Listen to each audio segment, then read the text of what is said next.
to know where the treetops will listen and the children listen to the sounds in the snow.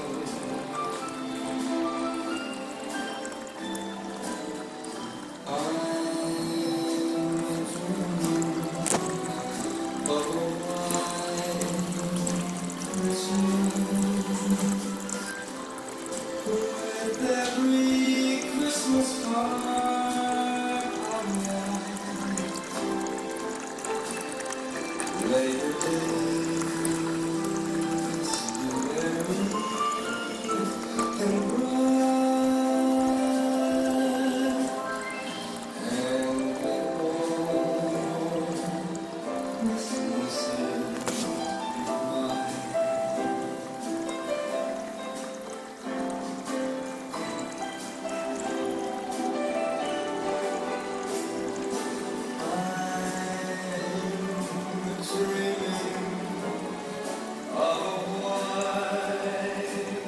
Christmas, just like the ones I used to know,